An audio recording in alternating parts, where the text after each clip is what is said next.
Ramakrishna Hari. Sangeeta kitchen रेसिपीमध्ये तुमचं खूप खूप मनापासून स्वागत आहे. बघा मैत्रिणी, इथं आपण करणार आहे शेंगोळी. हे बघा, शेंगोळीचं पीठ मळण्यासाठी जे जे साहित्य लागते ते घेतलेलं आहे. मिरची पावडर, जिरी, लसूण आणि मीठ हे आपल्याला अगदी बारीक एकदम वाटून घ्यायचं आहे. आणि कसं आहे, तुमच्याकडं जर मिरच्या असल्या लाल, माझ्याकडं लाल मिरच्या नव्हत्या म्हणून मी मिरची पावडर थोडीशी टाकलेली आहे. आणि मिरच्या जर असल्या तर मिरच्या घालू शकता. आता मी हे पूर्ण बारीक वाटून घेते. बघा, हे बघा पार बारीक वाटले. आणि इथं मी हुलग्याचं पीठ घेतलं, अगदी चाळून बिळून व्यवस्थित. आणि हे आपण वाटलेलं साहित्य त्याच्यात पूर्ण टाकून दिले. बघा, आणि अगदी घट्ट असा गोळा मळायचा आहे आपल्याला. थोडीशी हळद टाकून घेते बघा मी. आणि अगदी थोडासा हिंगाने अगदी छान चव येते, सुगंध बी सुटतो. आणि थोडंसं मीठ टाकले. चला मग आता हे मिक्स करून घेऊया आपण संपूर्ण. आणि थोडं थोडं पाणी टाकून आपल्याला हे पूर्ण मळून घ्यायचे. बघा, हे बघा अगदी छान पद्धतीने गोळा मळून झालेला आहे. अगदी तेल बिल लावून अगदी मस्त मळला आहे. आणि मळायची बी त्याची प्रोसेस चांगली करायला लागते. चला मग आता आपण बनवूया शेंगोळी. आणि शेंगोळी कशी आवडती खूप सगळ्यांना, पण हातावर काही येत नाही. काहींना येते आणि काहींना येत नाही. मग आपण अशा पद्धतीने शेंगोळी बनवायची, अगदी बारीक दाबण्यासारखी. चला मग बनवूया येडे. हे बघा, आता हा छोटा वेडा झाला आहे. आता परत अजून एक असंच लाटू एकदम बारीक करून त्याला जॉईंट करायचं आहे आपल्याला. जॉईंट करून पूर्ण ते पुन्हा भिंगून घ्यायचं. बघा, असे एकाला एक तुकडे जोडून ते जोडायचेत आपल्याला. आणि शेंगोळी तयार करून घ्यायची.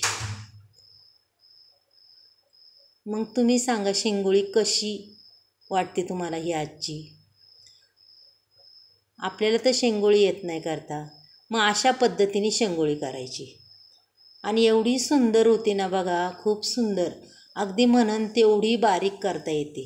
आणि जेवढी बारीक करसान तेवढी छान होते. हे बघा किती सुंदर येडा दिसतोय. संपूर्ण शेंगोळ्या तयार झालेल्या आहे आपल्या. हे बघा, अशा पद्धतीने संपूर्ण येडे करून घेतलेले आहेत. वाटतात ना छान? नक्कीच सांगा. आणि मैत्रिणींनो, पहिल्यापासून व्हिडिओ बघा, नक्की तुम्हाला सगळं कळेल. आता मी इथं हे थोडंसं पीठ होतं त्याच्यात मी पाणी टाकून घेते, कारण की हे पीठ आपल्याला नंतर टाकायचं आहे. बघा, त्याच्यात खालून. आता याच्यात पाणी का टाकलं, कारण की ते भिजावं म्हणून. इथं आपण आता दुसरी वाटणाची तयारी करून घेऊया. इथं थोडंसं खोबरं घेतलेलं आहे आणि लसूण घेतलेला आहे आणि कोथिंबीर. हे आपल्याला पूर्ण बारीक करून घ्यायचे. बघा,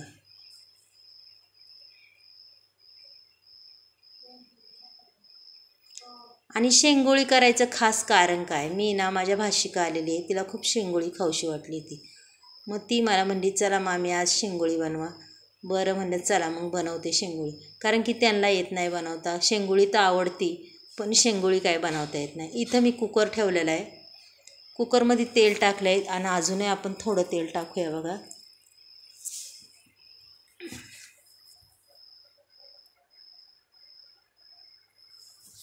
आणि इथं आपण आपल्याला जे जे मसाले लागतात ते टाकायचे.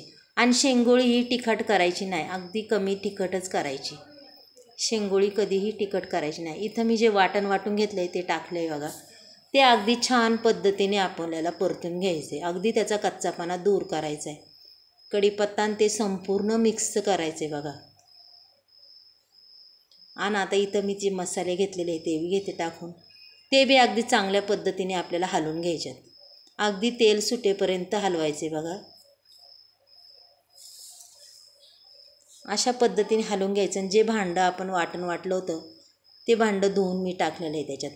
आणि अजूनही 1.5 तांब्या मी त्याच्यात पाणी वाटणार आहे.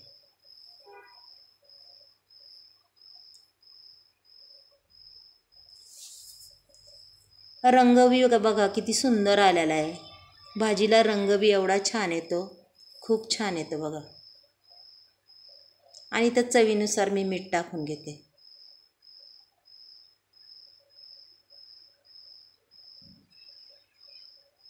थोडीशी कोथिंबीर टाकूया. आता या पाण्याला छान उकळी येऊन द्यायची. बघा अगदी मस्त उकळी आली.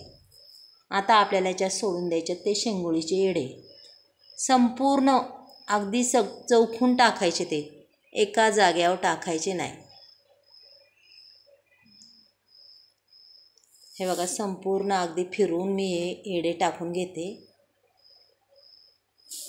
आणि खरं सांगा, शेंगोळी ही कोणाला आवडती मैत्रिणी? कोणाला आवडते नक्कीच मला कमेंट बॉक्समध्ये सांगा. आणि तुम्हाला जर माझा आजचा हा व्हिडिओ आवडला तर नक्कीच एक लाईक, एक सबस्क्राईब करा. कुणी नवीन असेल त्यांनी बी करा. आणि माझे व्हिडिओ शेअर करा मैत्रिणी. संपूर्ण मीठ टाकून घेतलं आहे बघा. आता आपण त्याचं झाकण लावणार आहे आणि कमीत कमी 6 शिट्ट्या करून घेणार आहे. म्हणजे शेंगोळी अगदी छान पद्धतीने शिजून निघते. शिट्ट्या झालेल्या आहे. कुकर बी गार झाला आहे. चला कुकर उघडूया, बघूया कशी झाली आहे.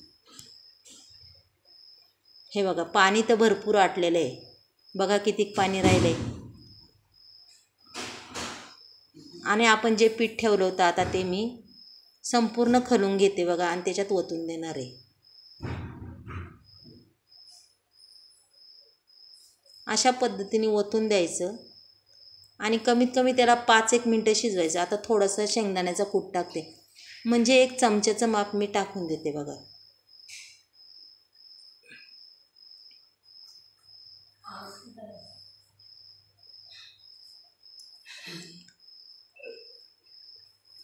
एक चमच्याचं माप टाकलेलं आहे. आणि आता आपल्याला छानपैकी 5 मिनटं उकळून घ्या. झालेली भाजी आपली रेडी झालेली आहे. चला मग आता ताट भरून दाखवते.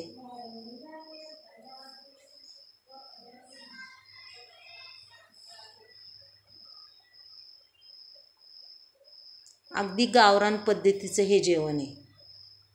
गावरान ठसका म्हणतात ना तसं गावरान पद्धतीचं. आणि जुन्या काळापासून ही रेसिपी आलेली. अगदी जुनी लोक खूप आवडीने करायची आणि आवडीने खायची. आणि खूप पौष्टिक अशी हेल्दी म्हणतात ना अशी ही रेसिपी आहे. बघा तुम्हाला आवडली तर सांगा. मस्तपैकी बाजरीची भाकरी आणि हे शेंगोळी आणि भात कांदा.